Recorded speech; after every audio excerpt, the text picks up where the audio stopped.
Halo anak-anak, Assalamualaikum warahmatullahi wabarakatuh. Bertemu lagi dengan Ibu Yuni.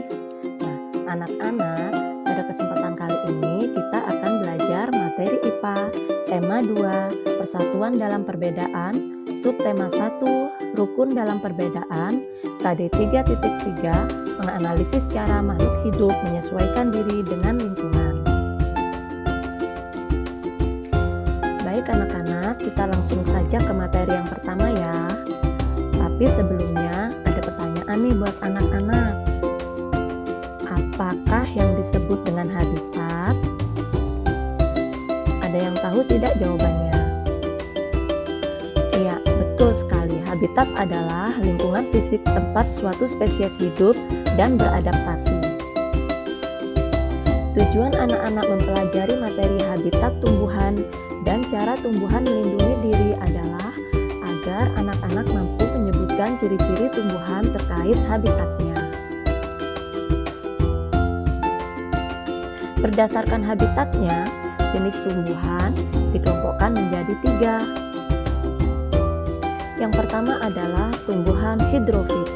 Tumbuhan hidrofit adalah tumbuhan yang hidup di habitat air, yang memiliki ciri-ciri yang pertama, daun muncul ke permukaan air. Ciri yang kedua, akar berada di dalam air. Dan ciri yang ketiga, memiliki rongga udara.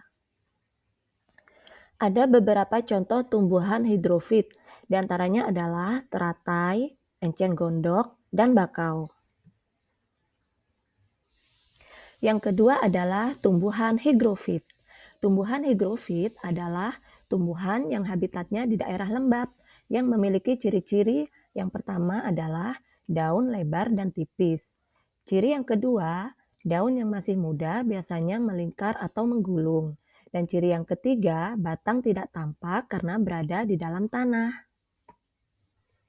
Contoh tumbuhan higrofit adalah diantaranya ada tumbuhan paku, tumbuhan lumut, kemudian ada juga kemunting. Dan jenis tumbuhan yang terakhir adalah tumbuhan xerofit. Tumbuhan xerofit merupakan tumbuhan yang habitatnya di daerah kering, yang memiliki ciri-ciri yang pertama, memiliki daun berbentuk suri atau sisik. Ciri yang kedua, memiliki akar yang panjang. Dan ciri yang ketiga, batangnya tebal, tersusun atas lapisan lilin dan jaringan spon. Beberapa contoh tumbuhan xerofit adalah pohon kurma, pohon kaktus, dan lidah buaya.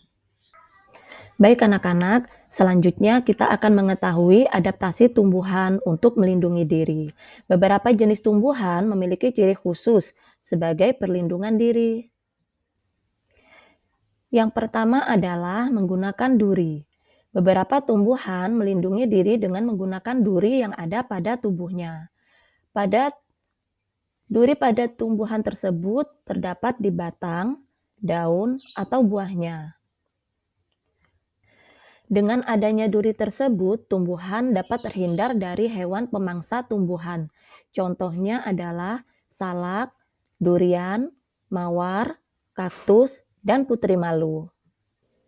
Cara berikutnya, tumbuhan melindungi diri dari musuh dengan menggunakan rambut halus. Sejumlah tumbuhan menggunakan rambut halus untuk memberikan rasa gatal pada musuh yang ingin mengganggunya. Contohnya adalah ada bambu, jelatang, dan juga rambutan. Cara yang ketiga adalah menggunakan getah. Getah adalah cairan yang lengket yang keluar dari batang, daun, maupun buah tumbuhan. Getah yang berfungsi sebagai media transportasi unsur hara juga berfungsi untuk melindungi tumbuhan dari musuh di sekitarnya. Getah lengket jika termakan oleh makhluk hidup lainnya akan terasa pahit. Contohnya ada kamboja, sawo, nangka, dan karet. Cara yang keempat adalah melindungi diri dengan menggunakan racun. Tumbuhan yang menggunakan racun untuk melindungi diri akan mengeluarkan racun berbentuk cairan melalui batang tubuhnya. Racun tersebut dapat membuat musuhnya menjauh bahkan mati karena racunnya. Contohnya ada tumbuhan jarak dan tumbuhan kecubung. Dan cara yang terakhir adalah dengan menggunakan bau menyengat. Tumbuhan ini dapat secara otomatis mengeluarkan aroma menyengat di sekitarnya. Contohnya adalah bunga bangkai dan bunga Rafflesia arnoldi yang sengaja mengeluarkan aroma bangkai untuk menghindari hewan yang ingin memakannya. Baik anak-anak, cukup sekian materi yang dapat disampaikan. Mudah-mudahan dapat bermanfaat untuk kita semua.